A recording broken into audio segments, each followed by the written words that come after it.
ATS presents The Realty Debate, powered by Tata Capital, with Manisha Natarajan. Remember how excited we were as a nation to see the first swanky mall in our respective city. Air-conditioned, spick and span, filled with beautifully dressed up windows and mannequins, foreign brands and Western fast food outlets. These were simply the place to shop and hang out. In fact, on weekends or during annual sales, the crowds would get too much. Now, fast forward 10 years. Some malls have gotten bigger and better, sure. But have the numbers of shoppers in malls gone up? Doubtful. In fact, research says of the 600 operational malls in the country, less than 10% or about 50 malls are doing well. And what's worrying?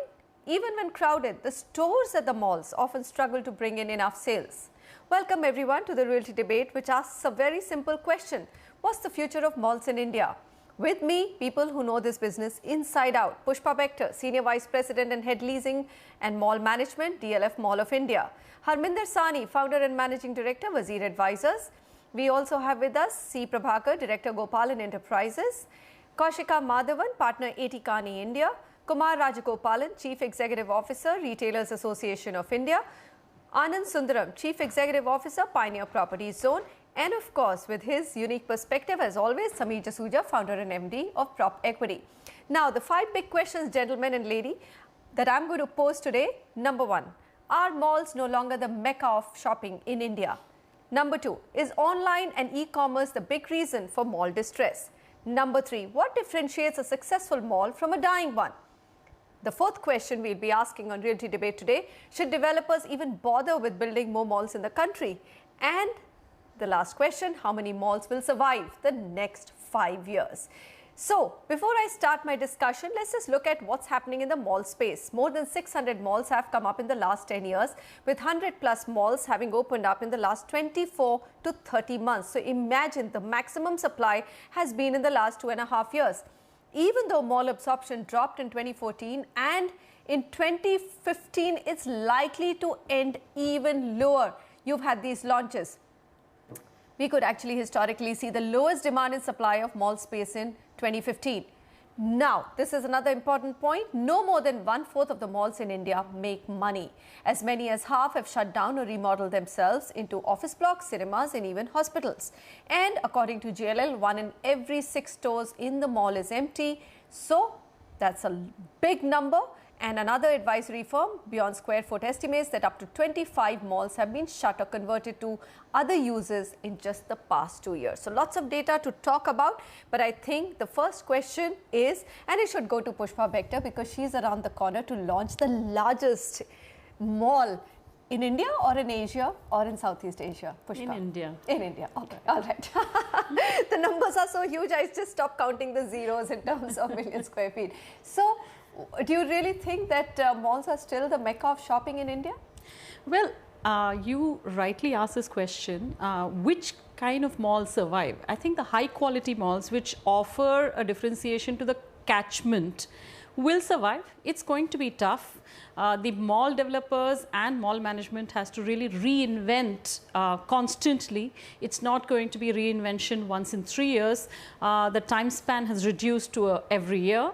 One needs to reinvent. So we are really moving into an era of shorter leases so that there are new brands for shoppers to come by and browse, and definitely a more friendly approach from the developer side and retailer side to omni-channel retailing, which means we need to understand what is omni-channel and what do people really want when they come in to shop in a mall. Are they coming in to browse? Can we convert them? And how can we make that conversion real by giving more experiential retailing? So in Mall of India, that's what we are doing. We are really focusing a lot on providing experiential retailing to consumers so that there's a differentiation vis-a-vis a simple brick and mortar shop window, rightly, like you said. Okay, all right. But you haven't answered my question. Are they still the mecca of shopping in India or that's changing? I do believe they are still the mecca of shopping in India. See, in India, the entire shopping experience has just about started. Okay. The largest retail outlay in the country is just opening, you know, the jury is out there. We do believe that, you know, if given the right product mix, given the right tenant mix, given the fact that a customer can come in and browse for a whole day and not feel bored and yet find value, it is going to be the Mecca for a while to come. Yes, the going is going to be tougher, no doubt about it. But to say that it's no longer the Mecca, well, I don't agree with that. Okay, Harvinder Sani, would you agree or would you disagree? You know, this is the term Mecca of shopping. It had, I mean, before anything else happened, let's not even say e-commerce online, that's a much later phenomena. But malls had started declining and shutting down much before that phenomena actually overtook India with a wave. Like any other business, I think mall is a business where unless until it's been planned well, unless until it's been leased out well, and like she talked about the experience part, it's not been run right. Even in the best of the environment, with or without e-commerce, some of the malls would have failed because they were badly designed or badly rented and badly managed. So like you rightly said, even before e-commerce that was happening, and maybe this has pushed some of the malls which could have been on the borderline cases, and they have been pushed towards failure. But when we say Mecca of shopping, I think for Mecca of shopping, like all the marketplaces or the Hearts or Som Bazaar, they used to be Mecca of shopping because that was the only option people had to look at the wide variety of products and then get the best prices and compare things and all of that. So now the e-commerce is becoming another option where people are doing that. So malls has a place, but in e-commerce you cannot touch and feel the product, you cannot try out new things, you cannot have the overall experience of going out together with the family and eating out, entertainment, all of it. People will still come to the markets, and malls are the markets of future. So maybe not the shopping Mecca, but I think they are the Mecca for the brands to be present. No brand can seriously afford not to be in the offline world, not to be present in the physical form and be only present online and still be very, very successful. I think maybe the new generation 10, 15, 20 years later could have, if the malls simply start shutting down and they disappear and people will forget. There used to be malls, then there could be some brands which may get created only online. But otherwise, I don't see malls becoming irrelevant for any market, mall or any other market becoming irrelevant. Okay, Kaushika Madhavan, I mean, as a retail expert, what do you think? I mean, do you think that this need to touch and feel is going to continue for a long time to come? Look at it globally. I mean, just take the US market. It's one of the most evolved markets, and probably the e-commerce or the online onslaught there has been far deeper and more meaningful than India. There is a serious distress when it comes to malls. Yeah, I think that's a good observation. In fact, if you have to kind of give some statistics on the extent of online sales that happens, US is probably between 10 to 15% of the total sales is online sales. I mean, putting it the other way, about 85 to 90% of sales still happen in physical stores. And they need to happen in different market contexts, malls being one of them.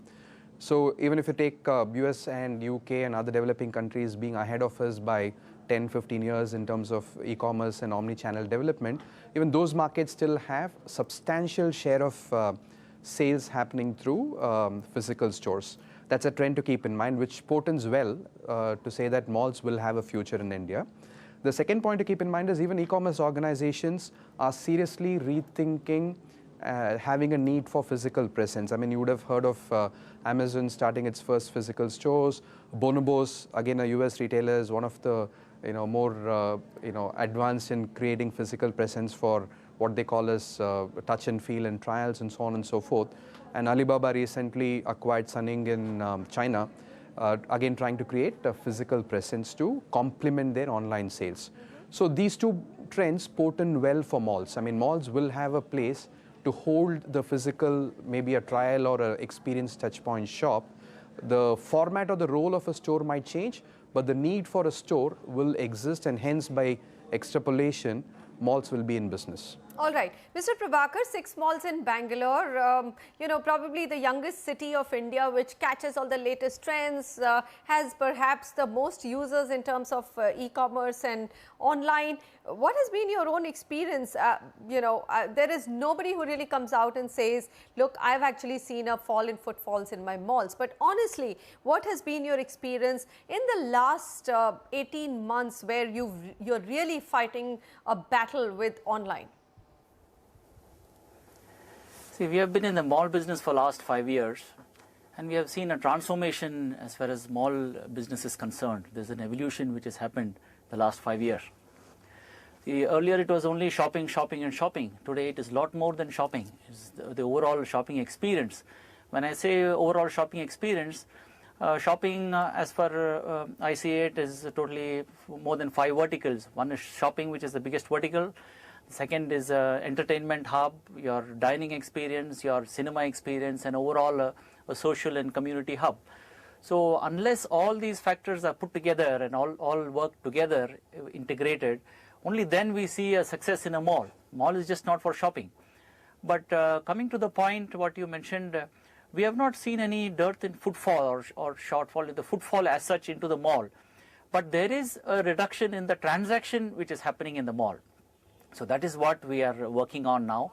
But when we put all 5 elements together, I feel no, that is where people are looking at, just the consumer are looking at mall as a destination than just shopping. Okay. So then what happens to the shops? You know, I'm going to throw this question to Kumar Rajagopalan. What happens to the shops? So here you have malls which are probably, if it's a well-run, well-managed mall, footfalls are not going down because there is the entire food and experience aspect of it and entertainment aspect of it. But what about the shops who really aren't doing that well? I think the story of what happens to some malls which are not doing well is the same as the story of what happens to some shops which don't do well. Frankly, currently there is so much of competition that every single business entity has to prove itself to be able to stand in this competitive market. In the last 10 years, there has been an explosion of malls, there has been an explosion of channels, there has been an explosion of new brands and retailers. So some retailers will do well, some retailers will not do well. One of the things that's coming out very clearly is that retailers who know who they are, who know how to build their brands, and who are creating a clear touch point with the consumer are definitely growing. Even in this market, we hear of retailers who've grown 30%. We know that recently there were some international brands that got launched where customers just throng into the store. 1/4 of the total merchandise was sold in a single day. So things like that are still happening. So I don't think it's a generic method here. It's not as if it's one retailer is not doing well in a mall means that the mall is not doing well or the other retailers need to get too worried. But I think coming to the question of malls, there has always been this worry about some malls being developed only as a developer's destination. They never had a care about what a real mall business was about. Many of them thought that merely constructing a physical infrastructure made a mall, which wasn't really the case. I think it was all about what happened post-construction of the mall that really segregated the good malls and the bad ones. Some of the mall developers, and I'd like to call them as mall promoters because they are not necessarily real estate developers, understand this business. And when they do understand, the mall does well. And in spite of a mall doing well, if a retailer doesn't do well, then there are serious questions to be asked. And thankfully, there are enough brands you can easily replace them. And I like what Pushpa said. Maybe if some of them don't do well, then one has to think about churning them and bringing new brands that do well. So there is a churn happening with retail. There is a churn happening as far as malls are concerned. And I think the new channels are also creating new experiences for consumers. So it's getting to become an interesting time. But it never was that if a mall got constructed, it was successful. I think those statistics, if there were 100 malls, there were already some 70 malls which are not doing well. Now there are 600 malls, and there are equally the same kind of percentage that is there of people who don't do well. I think the mistake is in people who are developing a mall thinking it's a real estate business. It's more than that. All right. So Samir Jasuja, come in here. It's not a real estate business. Is that what we've proven? But yet, if you look at the largest malls which have been built in the country, they have been built by the biggies, isn't it? And those are real estate biggies. Absolutely. 2 reasons for that. One is that these are the people who have cheaper land banks available to them. They have ways and wherewithal to be able to acquire prime land banks in prime areas where the malls could do really well. B, that from a development point of view, now developers are beginning to understand that they have to control the mall in terms of not selling spaces within the mall. Earlier it was a complete developer real estate play because the maximum per square footage return that you would get would be by building a mall, because retail spaces were so far and few that developers could easily sell them to HNIs and to investors who would want to work on a rental model. And India loves rental models, as we all can see. We've been crying hoarse about not buying pre-lease spaces in under construction buildings, but people go still and buy on assured returns. So I think that model really worked initially for the developer, and that's why we have a herd mentality. That's why you saw 600 malls coming up, because the return IRR that the developer got on creating malls and selling them, that was his business. Then later, people realized that the mall in itself was a business and not a real estate play. And that's why from the 600, only about 40 to 50 started to do well. And now many big developers such as DLF, the Select City Walk, people have understood this business very well. And they're going about doing the right things and making their malls successful. And the other malls are failing and getting converted into, like you rightly said, office blocks and other such ways of monetizing the real estate.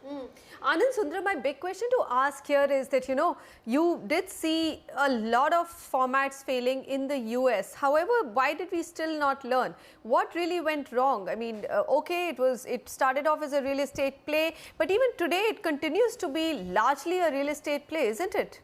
Isn't that a fact, or something's fundamentally changed? Well, it still is real estate play because they are still about malls. But it's much more than that. The malls have to be relevant to the catchment that they serve. The retailers, the brands that the malls have, they have to be relevant. We can't just call it a real estate play and put in brands that the developers or promoters like. For example, we've not reached the evolved stage in the US where about a third of the electronics is sold online, or 50% of media content is sold online. We will reach there soon enough. The question is, have we in India made efforts to make sure that the brands are relevant to the catchment? One often sees a lot of international brands in catchments that would largely be Indian and ethnic. If 72% of a lady's wardrobe is ethnic and Indian, how many of these stores do you see in any standard mall? They're very few and far in between. And these are some very small, logical, practical pointers which unfortunately don't get followed in the malls that fail. Otherwise, it still is very much a play, yes. So the way I see it, in the mall report of 2015, operational malls, they say, is 213.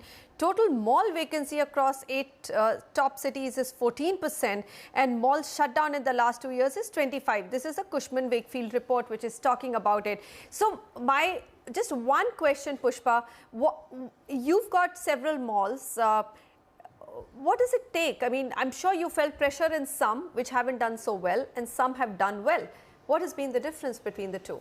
Well, as Anand rightly put it, the key is to address to your catchment. So the right tenant mix which addresses to the catchment is the #1 criteria. The other thing is that we learned 10 years back that selling a mall is not the way forward. So we lease our property, we own the property. So the control of the tenant mix is completely with us. And moreover, then what we do is we do not just lease it out and let the retailer run the show passively. We actively work with the retailers, and I think that's the key. Good developers actively work with the retailers to understand how can we improve their top line, what is it that we can do to address the audience, the catchment better, and how can we keep the interest alive. So there are various reasons why a good mall is a good mall, because the management in a mall business has to be much more hands-on. It is a service industry. It's not a real estate play. It's a service industry. And the sooner, mall developers realized it a few years back, and those developers have really created products which are appealing to audiences. Families like to go out there, find that the kind of food that's there is the kind of food that they'd like to eat without really drilling a hole in their wallet. So casual dining restaurants, great entertainment options, and a judicious tenant mix which is appealing to that catchment. These are the reasons why good malls remain good malls. But yes, the times are such that we do not have the luxury of waiting to see if a particular brand works endlessly. We have to take a call. If the brand is not working, we churn. And you have the choice, Pushpa, today? Yes, of we so do. many, I mean, as I just heard from the other panelists that look, so if a brand is not selling or a store is not selling, there's clearly something wrong with the brand in the store and not everybody else or the mall's fault. Absolutely. So what we do is that we work actively with the brands. We try to make it work. And once it doesn't, then it's a friendly handshake on either side. And we quickly bring about another change. And that's what we have done. All our projects, be it DLF Promenade or Saket or now Mall of India, in terms of leasing percentages, we are all in high 90s. The reason why we are doing that is because we know that a quick churn is the way forward on one hand, and keeping some planned vacancies for fresh new brands which are around the corner is another way to ensure that the customers, when they come in the next season, they find another fresh new brand out there which will keep their interest live. All right, and I'm hoping that India Growth Story will keep enough in the waiting line for all the good or well-worked or well-managed malls in India. All right, we're going to come back and touch that big question. We just superficially talked about it, online versus a mall. Well, online shopping is becoming a reality. I ask around, especially the youngsters, while people who are in their 40s and older, and of course that puts me in that category, want to touch and feel, the youngsters don't really feel that need. Let's accept it that this is something which is going to hit the malls and everything around us. So can online and mall work together to make a shopping more pleasurable? That's the big question. And how much will online really dent the mall business in India? We need to touch that. I mean, this is going to, it's a reality facing everybody, and it's, well, some say it's a tsunami. We beg to differ, but we'll come back and see where the battle lines are drawn.